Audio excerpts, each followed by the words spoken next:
Welcome to கதை திரட்டு audio books. இந்த வீடியோவில் நம்ம என்ன கதை கேட்க போகிறோம்னா காணிக்கை சிறுகதை. நம்ம சேனலை இது வரைக்கும் சப்ஸ்கிரைப் பண்ணாதவங்க சப்ஸ்கிரைப் பண்ணுங்க. பக்கத்தில் இருக்கிற பெல் ஐக்கானை கிளிக் பண்ணி ஆல்ங்கிற ஆப்ஷனை ப்ரெஸ் பண்ணுங்க. ஸோ தட் நான் போடுற கதைகளை உடனுக்குடனே நீங்கள் கேட்கலாம். வாங்க கதைக்குள்ளே போகலாம். முடியாது. நான் செய்த முடிவை யாருக்காகவும் மாற்றுவதற்கு நான் தயாராக இல்லை. நாயனமேதை ராஜப்பாவின் குரல் உச்ச ஸ்தாயியில் ஒலித்தது. அவர் எதிரே உட்கார்ந்திருந்த சபா நிர்வாகி மணி எப்படியும் ராஜப்பாவை இணங்க செய்துவிட வேண்டும் என்பதை குறியாக கொண்டு வந்திருக்க வேண்டும். அதனால் தான் இடத்தை விட்டு அசையாமல் செயற்கையான சிரிப்புடன் ராஜப்பாவையே உற்று பார்த்து கொண்டிருந்தார். பிரம்மாண்டமான அந்த பங்களாவின் முன் அறையில் அவர்கள் உட்கார்ந்திருந்தார்கள். வாசலில் இருந்த வேப்ப மரத்தின் காற்று இதமாக அவர்கள் பக்கம் வீசியது. வனஜா, வனஜா என்ற உள்பக்கம் பார்த்து அழைத்தார்.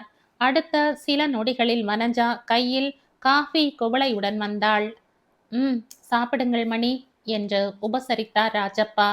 அவர் முகத்தில் கடுகடுப்பு மறைந்து லேசான சிநேக பாவம் பளிச்சிட்டது. விரைவாக காஃபி குவளையை எடுத்துக்கொண்ட மணி மெல்ல வாயால் ஊதி அதன் சூட்டை குறைத்து காஃபியை சுவைக்கத் தொடங்கினார். வித்வானுடைய காஃபி வாசிப்பை போலவே வீட்டு காஃபியும் மணக்கிறது என்று சொல்லி உறக்க சிரித்தார் மணி. இவரை போன்ற எத்தனை விதமான நபர்களை ராஜப்பா பார்த்திருப்பார். மணியின் புகழ் உரைக்கு ராஜப்பாவின் முகத்தில் எந்த சலனமும் ஏற்படவில்லை. ராஜப்பா புகழ் பெற்ற நாதசுர கலைஞர் மட்டுமே அல்ல, தன்மானத்தில் தன்னிகரில்லாத சிங்கம். ஒரு தனவந்தரிடம் அவர் வீட்டு திருமணத்துக்கு 10,000 ரூபாயில் ஒரு பைசா குறையாமல் கராராக பேசி பணத்தை வாங்கி விடுவார். அதே நேரத்தில் தன் மீது அன்பு வைத்திருக்கும் நண்பர் வீட்டு திருமணத்துக்கு பைசா வாங்காமல் தம் செலவிலேயே கச்சேரி செய்துவிட்டு வருவதும் உண்டு. ராஜப்பா புரிந்து கொள்ள முடியாத புதிர் என்று பலர் சொல்வார்கள். கலைஞர்களின் சொர்க்க பூமியான தஞ்சை மாவட்டத்தில் காவிரி கரையில் அமைந்த ஒரு சிற்றூரில் இசை குடும்பத்தில் பிறந்தவர் ராஜப்பா. மிக எளிய குடும்பத்தில் பிறந்த ராஜப்பாவுக்கு இயற்கையிலேயே இசை ஆர்வம் அதிகமாக இருந்தது. 10 வயதில் தம் பெற்றோர் இருவரையும் இழந்து தாய் மாமனின் ஆதரவில் வளர்ந்த ராஜப்பா அதிகமாக படிக்க முடியாத சூழ்நிலை. வாய்ப்பாட்டு, வீடை, நாகசுரம் என்று அவர் முன் 3 வாய்ப்புகள் தலை நீட்டின. நாகசுரத்தின் மீது அவருடைய ஆர்வம் அதிகமாக இருந்தது. சில வருடங்களிலேயே பளிச்சென்று வெளியே தெரியும் அளவுக்கு முன்னுக்கு வந்துவிட்டார். அடுத்து வந்த ஆண்டுகள் அவருடைய இசை வாழ்க்கையில் வசந்த காலமாகும். 5.5 அடி உயரம், செக்கச் சிவந்த மேனி, கரிய சுருள் முடியை தழைய தழைய வாரிவிட்டாலும் நெளி நெளியாக சுருண்டு கவர்ச்சியாயிருக்கும். பரந்த நெற்றி, நிறைய விபூதி, நடுவே சந்தனம் பொட்டு, காற்றிலே சலசலக்கும் சலவை செய்த பட்ட அடைகள், வயிறு வரை நீண்டு தொங்கும் டாலர் கோத்த தங்க சங்கிலி, இவையாவும் அவருடைய புறச்சின்னங்கள். ஆஜானுபாகவான ஆகிருதி என்றாலும் குழந்தையை விட கனிந்த உள்ளம், எளிதில் உணர்ச்சி வசப்பட்டு விடுவார்.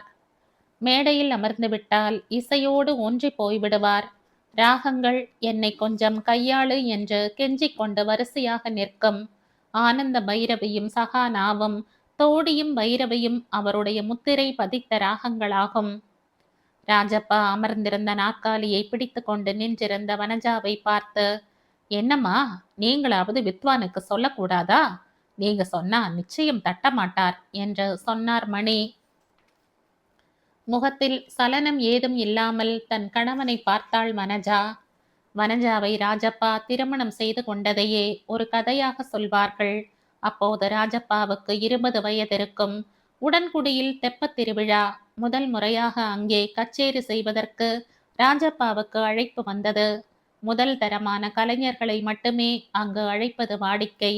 இசையில் பெரிய ஜாம்பவான்கள் கொடிகட்டி பறக்கும் இடம் உடன்குடி. அங்கு வாசித்து திறமையை காட்டிவிட்டால் பிறகு எந்த இடத்திலும் சமாளித்து விடலாம். அங்கே கச்சேரி செய்வதற்காக மாலை நேரத்தில் வாடகை கார் எடுத்து சென்றார். அதுவரை அந்த ஊருக்கு வந்த கலைஞர்கள் அனைவரும் பஸ், ரயில் என்று பொது வாகனங்களில் தான் வருவது வழக்கம். வாடகை காரில் ஆடம்பரமாக வந்து இறங்கிய இளைஞனை வினோத பாவத்தோடு பார்த்தார்கள் உடன்குடி வாழ் இசை கலைஞர்கள். இரவு 10 மணிக்கு இறைவன் திருவீதியுலா. சுந்தரேச குருக்களின் மலர் அலங்காரம் மிகவும் பிரசித்தமானது. ஒளி வெள்ளத்தில் இறைவன் ஜொலித்துக் கொண்டிருக்கிறான். பொதுமக்களும் இசைவாணர்களும் திரளாக குழுமி இருக்கிறார்கள். முதலில் மல்லாரி முடிகிறது. கச்சேரி களை கட்ட ஆரம்பித்து விட்டது. இரண்டாவது மல்லாரி திஸ்ர கதியில் முழங்குகிறது. லயத்தோடு இணைந்த சங்கதிகள் அவிட்டு வானங்களாக பீரிடுகின்றன. துரிதகதியில் பீர்க்காக்கள் கோவையாக விழுந்து குழுமி இருப்பவர்களை பிரமிக்க வைக்கின்றன. கரபொலிகள் குபீர் என்று கிளம்பி ராஜப்பாவை மகிழ்விக்கின்றன. அடக்கத்தோடு அதை ஏற்றுக்கொண்டு அடுத்த ஐற்றத்துக்கு போகிறார். நறுக்காக 4 கீர்த்தனைகள், ஸ்வர பிரயோகங்கள் முடிந்ததும் ஊர்வலம் அடுத்த தெருவுக்கு நகர்கிறது. ஏதோ கீர்த்தனைகள் வேகமாக வாசித்து ஜாலம் செய்கிறான். ராகம் வாசிக்கட்டும், அவனுடைய உண்மையான திறமையை கண்டுபிடித்து விடலாம் என்று மூத்தவர்கள் தங்களுக்குள் சற்றே பொறாமையுடன் பேசுகிறார்கள். ஊர்வலம் நகரும் போதே ராஜப்பாவின் அருகில் வந்து காதை கடித்தான் சுடலை.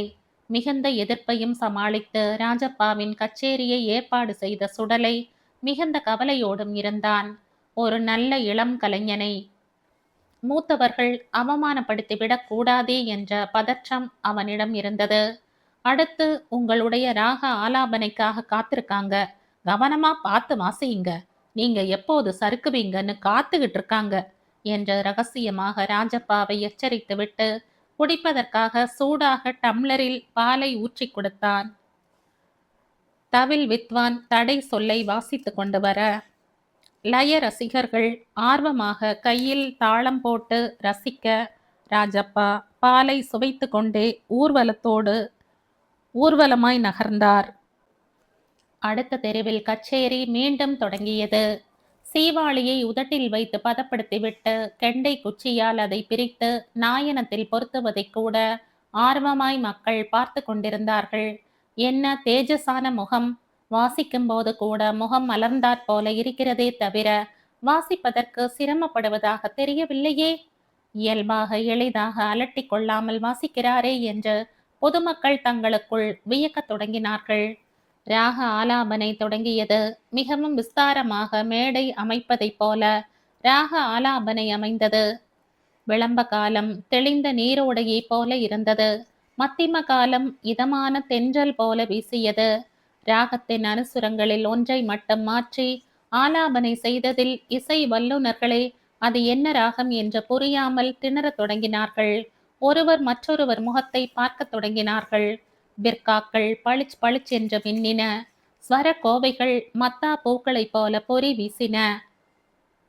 2 மணி நேரம் போனதே தெரியவில்லை. பிரமிப்பு நீங்குவதற்கு வெகு நேரமாயிற்று. அப்போது விடிகாலை மணி 4. நாயனத்தை அருகில் இருந்த சுருதி போடும் கலைஞரிடம் கொடுத்துவிட்டு சுடலையின் வீட்டின் முன் ஹாலில் சிரம பரிகாரம் செய்து கொள்ள சென்றார். கூடவே ரசிகர்கள் கூட்டம் முண்டியடித்தது. கொஞ்சம் காஃபி வேண்டும் என்று ராஜப்பா சுடலையிடம் கேட்டார். வயதில் முதியவர்கள் சிலர் தாமாக முன்வந்து, ராஜப்பா, உண்மையிலேயே வாசிப்பதில் நீ ராஜாதான், சந்தேகமே இல்லை. மகாராஜனாய் நீ விளங்க வேண்டும் என்று வாழ்த்தினார்கள். தப்பாக நினைத்து கொள்ளாதே. நீ வாசித்த ராகம் என்னவென்றே எங்களால் புரிந்து கொள்ள முடியவில்லை. ஒரே குழப்பமாக இருக்கிறது. தயவு செய்து என்ன ராகம் என்று சொல்ல இயலுமா என்று கேட்டார்கள். ராஜப்பா புன்முறுவலுடன், நான் சற்று முன்பு கேட்டேனே அதுதான் என்று சொன்னார். ஓ, காப்பி ராகமா என்று பலரும் அதிசயித்தார்கள். வாசித்த முறையை பவ்யமாக விளக்கி காண்பித்தார் ராஜப்பா. அப்போது அங்கு மின்னல் அடித்தாற் போல ஒரு பெண் காப்பியை கொண்டு வந்து கொடுத்தாள்.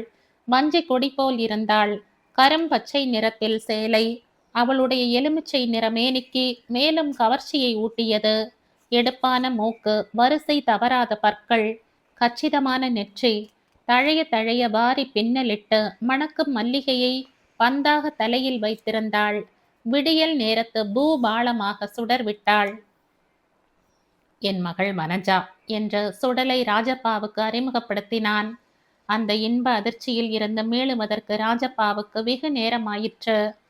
வயதான சங்கீதம் தெரிந்த ஒரு பெண் ராஜப்பாவின் அருகில் வந்து அவருடைய கன்னங்களை வருடி, அப்பா, ராஜப்பா அடுத்த தெருவில் ஹேமவதி ராகம் வாசிச்சையே, மெய் சிலிர்த்து போனேன். அந்த இடத்துல ஹேமவதிங்கிற பொண்ணு சர்வ அலங்காரங்களுடன் அப்படியே காட்சி தர மாதிரி எனக்கு பிரம்மை ஏற்பட்டு போச்சு என்றான். இந்த வனஜாங்கிற தேவதைக்கு முன் என் ஹேமவதி எல்லாம் மாத்திரம் என்ற மனதில் எண்ணிய ராஜப்பா கச்சேரி முடிஞ்ச பிறகு 2 நாட்கள் தங்கி வனஜா விருப்பத்தை அறிந்து பிறகு அடுத்த திருமண நாளிலேயே அவளை மணந்து கொண்டார்.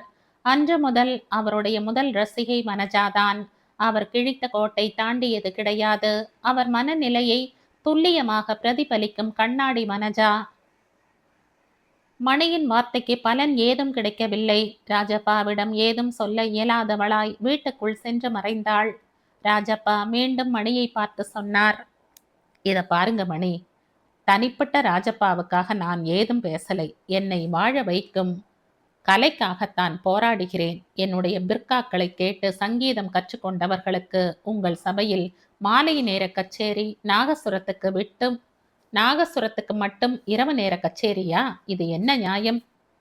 ராஜப்பா சார், வருஷா வருஷம் நடந்து வர்ற மாதிரிதான் இந்த ஆண்டும் நிகழ்ச்சிக்கு ஏற்பாடு செய்திருக்கோம். நான் உங்க சபா தலைவரிடம் டெலிபோனிலேயே சொன்னேன், இந்த ஆண்டு மாலை நேர கச்சேரி என்றால் தான் வருவேன், இல்லாவிட்டால் முடியாது என்று தெளிவாக சொன்னேன். அப்படியும் நீங்க இரவு நேர கச்சேரியாக போட்டால் என்ன அர்த்தம்? இசை விழாவிலே இரவு நேரத்தில் நாகசுரத்தை கேட்டு பழகி போய்விட்டோம், அதனால்தான். ராஜப்பாவுக்கு கோபம் பீரிட்டது. அதென்ன சம்பிரதாயம்? நீங்களாக கற்பனை செய்து கொள்கிறீர்கள். மற்ற நேரங்களில் மாலையில் தானே சபாக்களில் வாசிக்கிறோம். ஆண்டு விழாவின் போது மட்டும் ஏன் இந்த பாகுபாடு? இந்த ஆண்டு பத்திரிகையில் பெயர் போட்டாகிவிட்டது. அடுத்த ஆண்டு நீங்க சொன்னபடி செய்யலாம். இன்று காலை பத்திரிகைகளில் கூட விளம்பரம் வந்துவிட்டது. இதுவரை எங்கள் சபையின் நிகழ்ச்சிகளில் எந்த மாற்றமும் நிகழ்ந்ததே இல்லை. உங்களுக்கும் தெரியும், ரேடியோவில் வேறு அஞ்சல் செய்கிறார்கள். தயவு செய்து மறுத்து விடாதீர்கள். மன்னிக்கணும் மணிசார், இவ்வளவு பிடிவாதமாக இருக்கிறேன் என்று தப்பாக நினைக்க வேண்டாம். என் மறுப்பை தெரிவிக்கவே இந்த முடிவை எடுத்துள்ளேன். அதோடு எந்த முன்னணி நாகசுர கலைஞரும் எனக்கு பதிலாக இன்று உங்கள் சபா கச்சேரிக்கு வரமாட்டார்கள். வேறு ஏதாவது மாற்று ஏற்பாடு செய்து கொள்ளுங்கள். ரசிகர்களுக்கும் காரணம் புரியட்டும் என்று சொல்லிவிட்டு சடக்கென்று எழுந்து உள்ளே போய்விட்டார். ராஜப்பாவிடம் பேசி சம்மதிக்க வைக்கிறேன் என்று சவால் விட்டு வந்த மணி ஏமாற்றத்துடன் திரும்பினார்.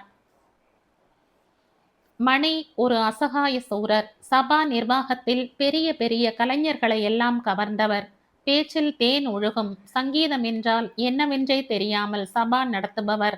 தம்முடைய படாடோப பேச்சிலேயே பலரை வென்றவர். தம்முடைய தோல்வியை ஜீரணிக்க அவரால் இயலவில்லை. அடுத்து என்ன செய்யலாம் என்பதை விரைவாக சிந்தித்தார்.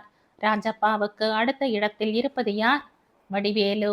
டிரைவரிடம் சொன்னார், வண்டியை வடிவேலு வீட்டுக்கு விடு. ராஜப்பா இதை அறிந்தவர் போல வடிவேலுக்கு டெலிபோன் செய்தார்.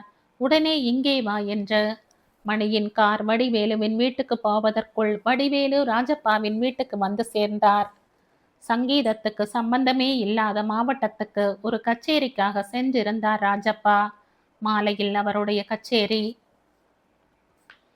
கல்யாண வீட்டில் சிறு சிறு காரியங்களுக்கு உள்ளூர் மேளமாக ஒரு இளைஞன் வாசித்துக் கொண்டிருந்தான். அந்த வாசிப்பின் சொத்தம் அவரை பிரமிக்க வைத்தது. அழைத்து வர சொன்னார். நடுங்கிக் கொண்டே வந்தான் இளைஞன். நாகசுரத்துக்கு ராஜாவான அவர் முன்பு நிற்பதற்கே சங்கோஜப்பட்டான். கனிவோடு அவனை பார்த்து கேட்டார், உன் பெயர் என்ன? வடிவேலுங்க. திருமணமாகி விட்டதா? இல்லங்க. என்னோடு சென்னைக்கு வந்து விடுகிறாயா? கரும்பு தின்ன கசக்கவா செய்யும்? ராஜப்பா ரயில் ஏறிய போது ஒரு சிறிய பையுடன் வடிவேலுவும் அவருடன் பயணமானான். எத்தனையோ செல்வங்களை மாறி வழங்கிய இறைவன் ராஜப்பாவுக்கு புத்திர செல்வத்தை மட்டும் தரவே இல்லை. அந்த குறையை நீக்கும் வகையில் வடிவேலு வந்து சேர்ந்தான். அடிப்படை ஞானம் அவனுக்கு இருந்ததால் ராஜப்பா அதிகம் சிரமப்படாமல் கலை பயிற்றுவித்தார். வடிவேலு நாயனம் ஒரு ராட்சச வாத்தியம். கையாளுவதற்கு லாவகம் தேவை. சீவாளி இடைஞ்சல் செய்து ஒரு சிறிய பிசிர் விழுந்தால் கூட இனிமை மாறி போய்விடும்.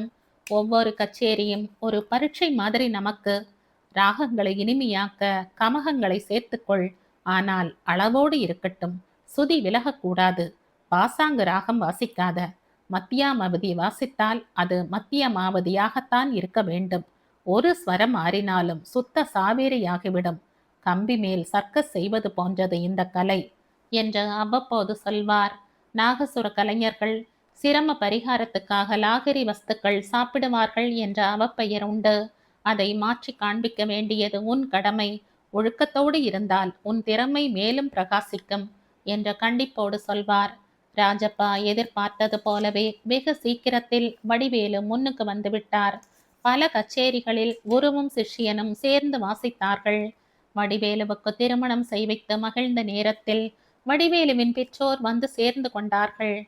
தனி வீட்டுக்கு போகும்போது காலில் விழுந்து வணங்கிய வடிவேலுவை ஆசிர்வதித்து, "தோ இந்த வீட்டில் இருந்து உனக்கு என்ன வேண்டுமோ அதை எடுத்து செல்" என்றார் உணர்ச்சி பொங்க. வனஜாவின் கண்கள் பனித்தன.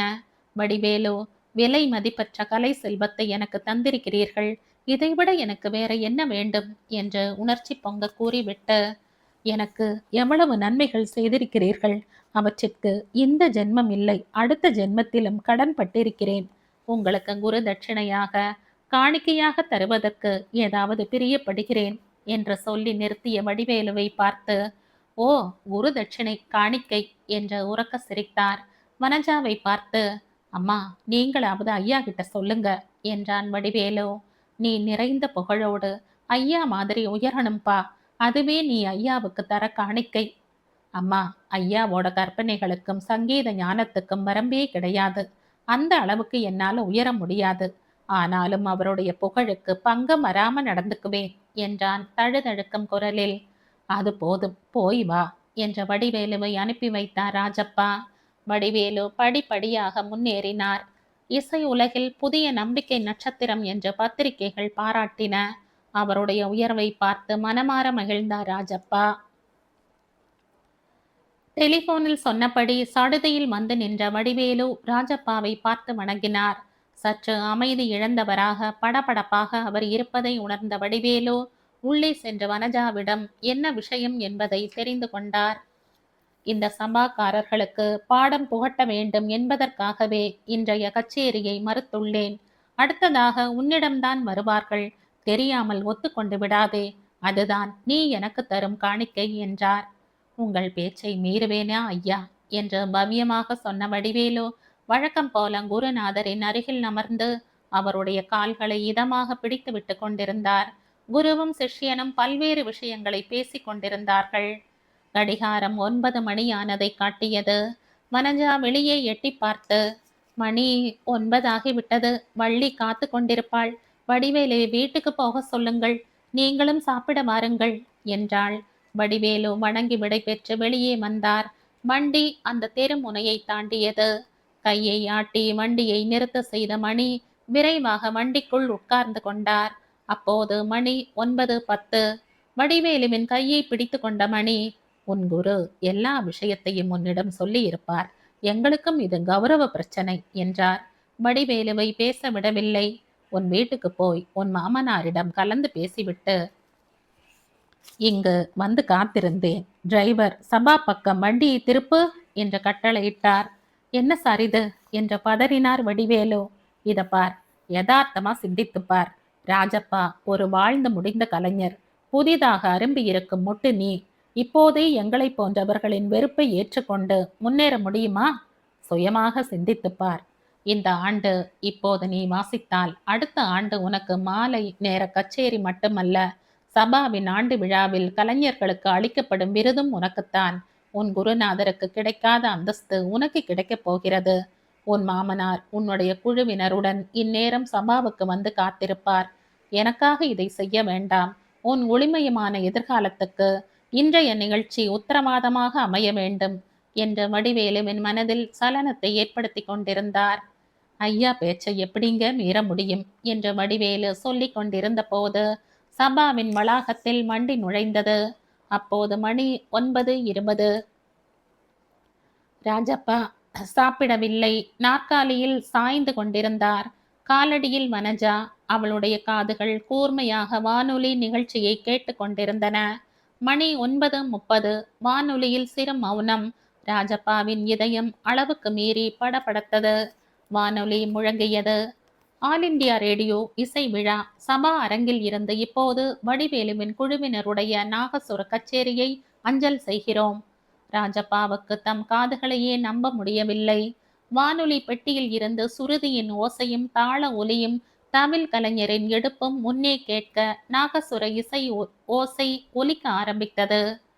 ராஜப்பாவின் உதடுகள் துரோகி, கலைக்கு துரோகம் செய்த பாவி என்ற முணுமுணுத்ததை கேட்ட வனஜா, பரவாயில்லைங்க, இதெல்லாம் உலகத்து வாடிக்கை, உங்களுக்கு தெரியாததா என்று உடைந்த உள்ளத்தோடு கணவனை தேற்றியவளாய், சாப்பிடலாம் வாங்க என்று சொல்லிக்கொண்டே எழுந்தாள்.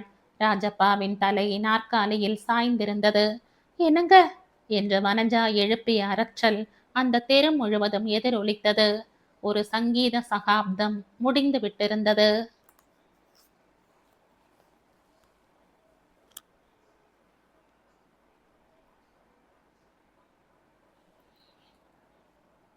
இதோடு இந்த கதை முடியுது. இந்த கதை உங்களுக்கு பிடிச்சிருந்தா லைக் பண்ணுங்க, ஷேர் பண்ணுங்க, சப்ஸ்கிரைப் பண்ணுங்க. மற்றும் ஒரு இன்ட்ரெஸ்டிங்கான கதையோட அடுத்த வீடியோல சந்திப்போம். பாய். தேங்க்யூ.